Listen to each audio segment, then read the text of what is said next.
നമസ്കാരം,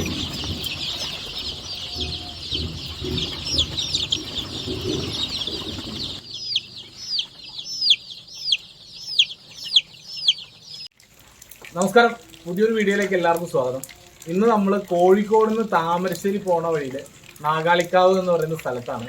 ഇവിടെ നമ്മൾ ഇബ്രാഹിഖാനെ പരിചയപ്പെടാനാണ് വന്നത്. അദ്ദേഹത്തിൻ്റെ കുറേ നാടൻ കോഴികളുണ്ട്. ശരിക്കും അദ്ദേഹം നാടൻ കോഴി കുട്ടികളെ ഉൽപ്പാദിപ്പിച്ചിട്ട് ഡേ ഓൾഡ് കുട്ടികളെ, അതേപോലെ 45 ദിവസം പ്രായമായ കുട്ടികളെ ഒക്കെ വിപണനം ചെയ്യുന്ന ഒരാളാണ്. അതിൽ നിന്ന് ഉപജീവനമാർഗം കണ്ടെത്തുന്ന ഒരാളാണ്. അപ്പോൾ ഇലക്ട്രോണിക്സുമായി ബന്ധപ്പെട്ടൊരു ജോലി ചെയ്തിരുന്ന ആളാണ്. അപ്പോൾ ഈ കോവിഡൊക്കെ ആയിട്ട് അതുമായിട്ട് ബന്ധപ്പെട്ടുള്ള ജോലികളൊക്കെ മിസ്സായപ്പോൾ മുഴുവൻ സമയവും കോഴി വളർത്തലിലേക്ക് ഇറങ്ങിയിരിക്കുകയാണ് ഇബ്രാഹിം. അപ്പോൾ ഇബ്രാഹിഖാന്റെ കോഴികളെയും അതേപോലെ അദ്ദേഹത്തിന്റെ കോഴികളെ കുറിച്ചുള്ള അദ്ദേഹത്തിന്റെ അറിവൊക്കെ നമുക്ക് അദ്ദേഹം പറഞ്ഞു തരും. അപ്പോൾ ഇബ്രാഹിം, ഏതൊക്കെ കോഴികളാണ് പ്രധാനമായിട്ട്? ഇപ്പോൾ ഗ്രാമശ്രീ ഉണ്ട്, കരിങ്കോഴി ഉണ്ട്, പിന്നെ മുള്ളൻ കോഴി, പിന്നെ അതുപോലെ കുറച്ച് ഫാൻസി കോഴികളൊക്കെ ഇറക്കാൻ വേണ്ടിയിട്ടുള്ള പരിപാടികളായിട്ട് ഇപ്പോൾ ഇലക്ട്രോണിക്സ് എല്ലാം കൂടി നിന്നപ്പോൾ നമ്മൾ പുതിയൊരു പരിപാടിയായിട്ട് ഇങ്ങനെ ഉണ്ടാവും. ഇതാണ് വലിയ കോഴികള്. ഇപ്പൊ കുറച്ചുണ്ടായിരുന്നു, കൊറോണ ആയതുകൊണ്ട് കുറച്ചാക്കിയതാണ്. അതപ്പോ നമുക്ക് ആദ്യം കുട്ടികളൊക്കെ അപ്പുറത്താണ്.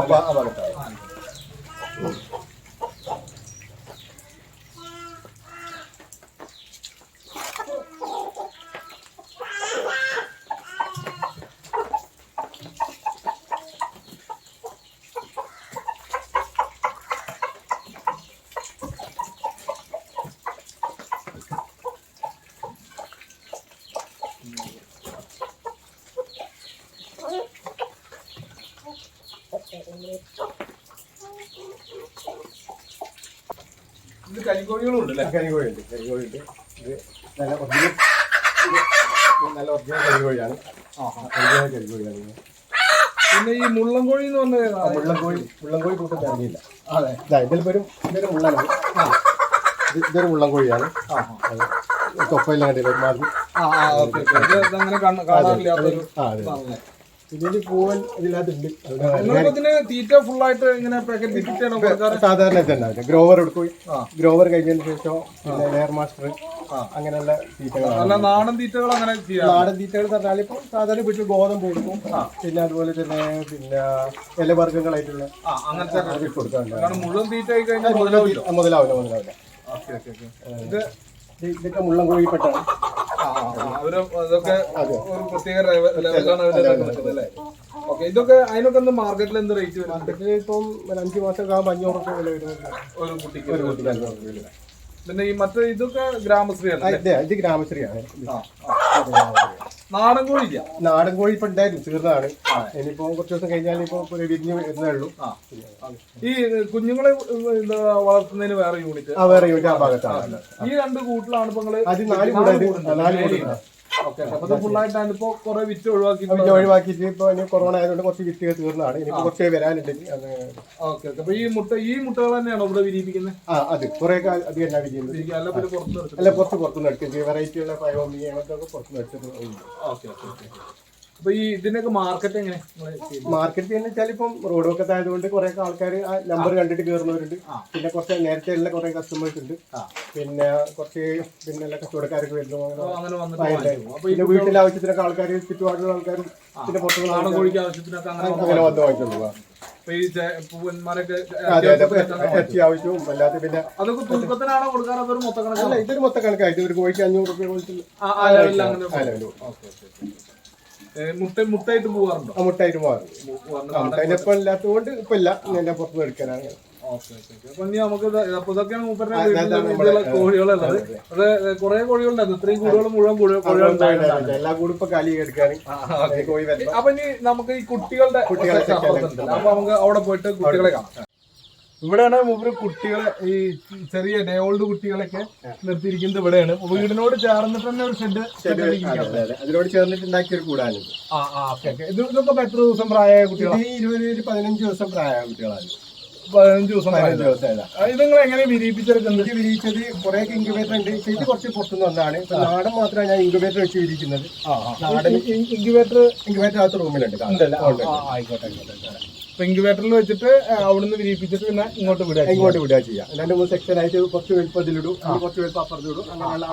ഇത് വളരെ കോസ്റ്റ് എഫക്റ്റീവ് ആയിട്ടാണ് ചെയ്തിരിക്കുന്നത്. ബ്രീഡിനോട് ചേർന്നിട്ടുള്ള ലേശം തബൂക്ക് കെട്ടിയിട്ട് പിന്നെ ഗ്രില്ല് വെച്ചിട്ട് അങ്ങനെ 2 തട്ടായിട്ട് ഉള്ളത് കൊണ്ട് ഓണാക്കിയത്.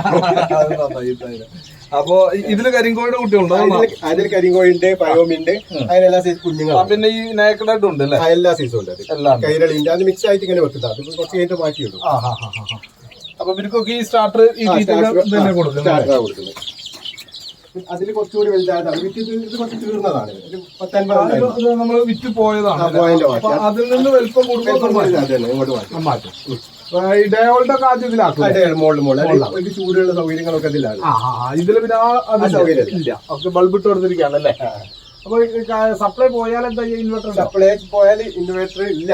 എന്നാലും പെട്ടെന്ന് പിന്നെ അത്ര വലിയ പ്രശ്നം വരുന്നില്ല.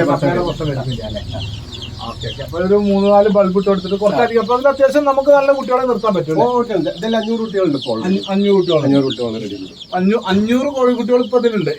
ഈ ഗ്രാമശ്രീയുടെ 500 കുട്ടികളുണ്ട്. പുറത്തുനിന്ന് നിങ്ങൾ ഇറക്കാറുണ്ട്? പുറത്തുനിന്ന് ഇറക്കാറുണ്ട്. ഫാമിൽ വരുന്നതുണ്ട്. അപ്പൊ ആർക്കെങ്കിലും ഒക്കെ കോഴിക്കുട്ടികളൊക്കെ വേണമെന്നുണ്ടെങ്കിൽ വിളിച്ചോളി. ഞാൻ നിങ്ങളുടെ നമ്പർ എന്തായാലും ഡിസ്ക്രിപ്ഷനിൽ കൊടുക്കാം. അപ്പൊ അവര് ആളുകളെ വിളിക്കുമ്പോൾ കൊറിയർ എങ്ങനെ സൗകര്യം വന്നിട്ട് വാങ്ങിക്കുന്നവരാണ് ഇപ്പൊ ഉള്ളത് കൂടുതൽ. നമ്മൾ എത്തിച്ചു കൊടുക്കാനുള്ള സംവിധാനത്തിന് എത്തിയില്ല. അങ്ങനെ സംവിധാനം നമ്മൾ ചെയ്തിട്ടില്ല. ഇനിയിപ്പം ആൾക്കാർ പോകുമ്പോൾ വരുന്നതും പിന്നെ അത്യാവശ്യം തൊട്ടടുത്ത് 2-3 കിലോമീറ്റർ കാണിക്കുമ്പോൾ വണ്ടി മേലൊക്കെ വെച്ചിട്ട് കൊണ്ടുകൊടുക്കാൻ പറ്റും. അപ്പൊ അത് ഇത് ഏറ്റവും 45 ദിവസം വരെയുള്ള കുട്ടികളാണ് നിങ്ങൾ കൊടുക്കാറ്? അതെ. പിന്നെ വലിയതാകുമ്പോ ആ ഭാഗത്തുണ്ടാവും മുട്ടക്കോഴി. മുട്ടന്റെ ആവശ്യം എത്ര റുപ്യൊക്കെയായിട്ടാണ് 45 ദിവസമൊക്കെ പ്രായം? 100 രൂപ 110 രൂപ ആ ഒരു റേഞ്ച്. ഈ ഗ്രാമശ്രീ ആയതുകൊണ്ട്. അപ്പൊ ഇതുകൊണ്ട് ഇപ്പൊ നിങ്ങൾക്ക് അത്യാവശ്യം ഒരു കുടുംബത്തിൽ ജീവിച്ചു പോകാൻ കച്ചവടം ഉണ്ടാകുകയാണെങ്കിൽ കുഴപ്പമില്ല. നന്നായിട്ട് ജീവിക്കാൻ പറ്റും. ഇവരൊക്കെ എന്തെങ്കിലും അസുഖങ്ങളുടെ അസുഖങ്ങളുടെ കാര്യം വെച്ചാൽ അസുഖങ്ങൾ ഇപ്പൊ തൽക്കാലം ഉള്ള പ്രശ്നങ്ങളൊന്നും ഞാൻ ഇതുവരെ കണ്ടിട്ടില്ല. അഥവാ വന്നുവിട്ടാലും നമ്മൾ സാധാരണ വാക്സിൻ കൊടുക്കുന്നുണ്ട്. എല്ലാ വാക്സിനും കൊടുക്കുന്നുണ്ട്. ഞാൻ തന്നെ കൊടുക്കും. വെള്ളത്തിന്റെ സോട്ട കൊടുക്കും, അതിന്റെ IBD കൊടുക്കും. പിന്നെ അത് കഴിഞ്ഞിട്ട് പിന്നെ മറ്റുള്ള ഇഞ്ചക്ഷൻ കൊടുക്കാനുള്ളത് കൊടുക്കും. ചെറുകിന്റെ അടിയിലൊക്കെ അതൊക്കെ നമുക്ക് തന്നെ അറിയാം. ഓരോന്നിനെടുത്ത് അങ്ങനെ വീട്ടുകാരുടെയൊക്കെ സഹായത്തോട് കൂടി അങ്ങനെ ചെയ്തോണ്ടിരിക്കും. ഓക്കെ. അപ്പൊ അത് എന്താ അത്യാവശ്യം നമുക്കൊരു ചെറിയൊരു സെറ്റപ്പില് മഴക്കാലാവുമ്പോ കുട്ടികൾക്ക് അസുഖങ്ങൾ കൂടുന്നൊക്കെ അസുഖങ്ങൾ കുറെയൊക്കെ തൂക്കലൊക്കെ ഉണ്ടാവാറുണ്ട്. അതിനുള്ള മരുന്നുകൾ ഓരോ സൈസ്. അപ്പൊ ഈ തൂക്കം കണ്ട ആവിറ്റുകളെ ചെയ്യും. അല്ല മറ്റുള്ള എല്ലാത്തിനും പിടിക്കും. അതുകൊണ്ട് അവരെ അപ്പൊ ഒരു അപ്പൊ ഇത്രയും കൂടുതൽ ഉണ്ടാവുമ്പോ പെട്ടെന്ന് മാറ്റിയിടാനുള്ള സൗകര്യം. പിന്നെ ഇപ്പൊ എന്തെങ്കിലും തൂക്കലായി പ്രശ്നങ്ങളൊന്നും കാണും. ഞാനിങ്ങനെ നോക്കും. ഒരു ദിവസം 10 പ്രാവശ്യമെങ്കിലും വന്നിട്ട് ഇവരങ്ങനെ ഒന്ന് വാച്ച് ചെയ്തോണ്ട് ഇപ്പൊ കറണ്ടുള്ള ഭക്ഷണം കഴിക്കുന്നുണ്ടോ, വെള്ളം കുടിക്കുന്നുണ്ടോ എന്നൊക്കെ നോക്കും. ഇതിപ്പോ അങ്ങനെ ഇപ്പൊ കാര്യങ്ങളൊക്കെ നടന്നു പോകുന്നു. അപ്പൊ ശരി. അപ്പൊ എന്തെങ്കിലും ആവശ്യങ്ങളൊക്കെ എന്താ ഈ ഇതിനൊക്കെ മുള്ളൻകോഴിയുടെ ഒക്കെ കുട്ടികളെ എത്ര റേറ്റ് ആയിട്ടാണ് കൊടുക്കുന്നത്? ഇതിപ്പോ ഇതിനകത്തൊക്കെ മുള്ളൻകോഴിന്റെ കുട്ടികളുണ്ട്. ഇതിനൊക്കെ ഒരു മാസം ആകുമ്പോ ഒരു 150 രൂപ അത് കൊടുക്കും ഒരു മുള്ളൻകോഴിന്റെ കുട്ടീനെ. അങ്ങനെ കൊടുക്കാം. പ്യൂറാണ്. പ്യൂർ മുള്ളന്മാർ. അപ്പൊ ഇത് ആകുമ്പോ മിക്സ് ആവില്ല ഈ മുള്ളന്റെ മറ്റേത് കുടിക്കാൻ? ഇവരൊക്കെ വലുതാകുമ്പോഴല്ലേ മാറ്റിയിടുമല്ലോ. മാറ്റിയിടും. അല്ല അപ്പൊ അവിടെയൊക്കെ ആയിട്ടില്ല. വലിയ കോഴികളാവുമ്പോ വലിയ കോഴികളാകുമ്പോ ഞാൻ എല്ലാം കൂടെ ഓരോരുത്തർ സെപ്പറേറ്റ് ആയിട്ട് മാറ്റിയിടും. അപ്പൊ എന്നാലും ആ മുട്ട നമുക്ക് മറ്റൊരാൾക്ക് പറഞ്ഞിട്ട് കൊടുക്കാൻ പറ്റും. ഇന്ന മുട്ട വേണമെന്ന് പറഞ്ഞിട്ട് മുട്ടയിട്ട് സപ്ലൈ മുട്ടയിട്ട് കൊടുക്കാം. ഇല്ല, നേരത്തെ അങ്ങനെ ചെയ്തിരുന്നു. ഇപ്പൊ ഞാൻ അങ്ങനെ ചെയ്യുന്നില്ല. കാരണം ഇപ്പൊ കുഞ്ഞുങ്ങളെ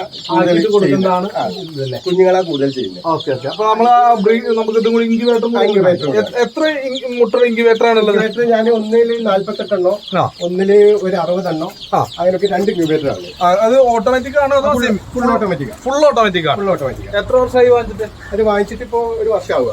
1 വർഷമായി. നല്ല വർക്കിംഗ് ആണ്. നല്ല വർക്കിംഗ് ആണ്, കുഴപ്പമൊന്നുമില്ല. ഓക്കെ. ഈ എന്താ അപ്പൊ ഇത് ഫുൾ ഓട്ടോമാറ്റിക് ആണെങ്കിൽ നമ്മള് ഇടയ്ക്കൊന്ന് പോയി നോക്കേണ്ടി വരും അല്ലേ? രാത്രി എല്ലാ ദിവസവും ഞാൻ ചെക്ക് ചെയ്യും. അതിൽ വെള്ളം കുറവുണ്ടോ എന്ന് അറിയാൻ വേണ്ടിട്ട്. പിന്നെ കറണ്ട് പോയാലൊക്കെ പിന്നെ തുറക്കാതെ നോക്കും. അങ്ങനെ അതും ഒരു 2-3 മണിക്കൂറൊന്നും പോയാൽ കുഴപ്പമില്ല അല്ലേ? അന്നില്ല.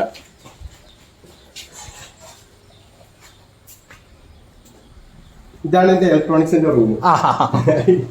ഈ റൂമിലാണ് ഇതെല്ലാം ഉള്ളത്.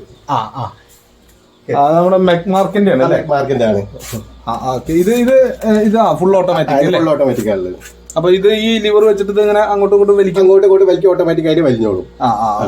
അപ്പൊ നമ്മൾ എന്നാലും മാർക്ക് ചെയ്യണോ മുട്ട? ഞാൻ എല്ലാ ദിവസം ഡേറ്റ് എഴുതി വെക്കും. അല്ല, ഈ മുട്ട മുകളിൽ മാർക്ക് ചെയ്തിരിക്കുന്നത് അത് ഞാൻ ഓരോ സ്ഥലത്ത് നിന്ന് എടുക്കുന്ന മുട്ടകൾ ഏതാണെന്നുള്ള അറിയാൻ വേണ്ടിട്ട് ചെയ്യുന്നതാണ്. ഓരോ സ്ഥലത്തുള്ള പേര് എഴുതി വെക്കുന്നതാണ്. ഇതും ഫുള്ള് മുട്ട ഫുള്ള് വെച്ചിട്ടുണ്ട്.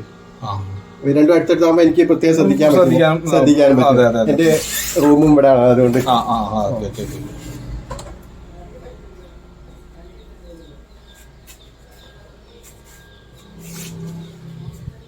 അപ്പൊ വീടിനോട് ചേർന്നിട്ട് തന്നെയുള്ള ചെറിയ സൗകര്യം ഫുള്ള് കലാപരിപാടികളൊക്കെ ഇലക്ട്രോണിക്സും കോഴി വളർത്തലും. അപ്പൊ ഇലക്ട്രോണിക്സ് റിപ്പയറിംഗ് ആയിരുന്നു ശരിക്കും ജീവിതം. പിന്നെ അല്പം മേഖല പൊളിഞ്ഞോടുകൂടി ഷോപ്പൊക്കെ പൂട്ടി. അപ്പൊ ഇനിയും ഈ ഫീൽഡിൽ കോഴിയുമായിട്ട് ബന്ധപ്പെട്ട് കൂടുതൽ ചെയ്യാനും പുതിയ കോഴികൾ ഇറക്കാൻ വേണ്ടിട്ട് പുതിയ പണികളൊക്കെ നടക്കുന്നുണ്ട്. വീട് സ്ഥലം എത്ര സെന്റ് ഉണ്ട് മൊത്തം? ഇത് മൊത്തം 9 സെന്റ് സ്ഥലമാണ്. അപ്പൊ അതിന്റെ ഉള്ളിലാണ് ഈ എല്ലാ പരിപാടികളും ഉള്ളത്. അപ്പൊ അതിൽ ഇത്ര കോഴികളൊക്കെ നമുക്ക് വളർത്താം, കുട്ടികളൊക്കെ വളർത്താം. നമുക്കൊരു മനസ്സിലായി ആഗ്രഹം കൊണ്ട് എല്ലാം ചെയ്യാറുണ്ട്. ആയിക്കോട്ടെ. അപ്പൊ എന്തായാലും എല്ലാവിധ ഇതും ഉണ്ടാവട്ടെ, എല്ലാവിധ സക്സസും ഉണ്ടാവട്ടെ. അപ്പൊ ഇതിന്റെ ഈ ഹ്യൂമിഡിറ്റി പ്രശ്നങ്ങളൊക്കെ വല്ലതും വരാറുണ്ടോ? ഇന്ന് വരെ ഒരു പ്രശ്നം വന്നിട്ടില്ല. ഇപ്പൊ ഒരു വർഷം കഴിഞ്ഞ് എനിക്ക് ഇതുവരെ ഒരു പ്രശ്നവും വന്നിട്ടില്ല. വിരിയാതെയും വന്നിട്ടില്ല. ഒരു 90% വിരിയും. ഇനിയിപ്പോ ഏത് ഇൻക്യുബേറ്റർ ആയാലും 50 എണ്ണം വെച്ചാൽ 42 എണ്ണോ 40 എണ്ണോ ചിലപ്പോ 38 എണ്ണം കഴിക്കും. അത് മുട്ടന്റെ എന്തെങ്കിലും കംപ്ലൈന്റ് ഉണ്ടെങ്കിൽ അപ്പൊ എന്തായാലും അങ്ങനെ കിട്ടാറുണ്ട്. അങ്ങനെ കിട്ടാറുണ്ട്. ആയിക്കോട്ടെ. അപ്പൊ എല്ലാവിധ ആശംസകളും. ആയിക്കോട്ടെ. അപ്പൊ വളരെ കുറഞ്ഞ സ്ഥലത്ത്, ഏകദേശം ഒരു 9 സെന്റ് സ്ഥലത്ത്, വീടടക്കമുള്ള ഒരു 9 സെന്റ് സ്ഥലത്താണ് ഇത്തരം കോഴികളൊക്കെ അദ്ദേഹം വളർത്തുന്നത്.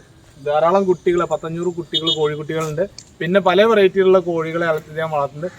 അപ്പോൾ ഇത് അദ്ദേഹത്തിന്റെ ചെറിയ ബോർഡൊക്കെ ഉണ്ട്, അദ്ദേഹത്തിന്റെ മൊബൈൽ നമ്പറും സംഭവങ്ങളൊക്കെ ഉണ്ട്. അപ്പോൾ ഇന്നത്തെ വീഡിയോ നിങ്ങൾക്ക് ഇഷ്ടപ്പെട്ടുണ്ടെങ്കിൽ വീഡിയോ ലൈക്ക് ചെയ്യാം. ചാനൽ ആദ്യമായിട്ടോ കാണുന്നെങ്കിൽ ചാനൽ സബ്സ്ക്രൈബ് ചെയ്യാം.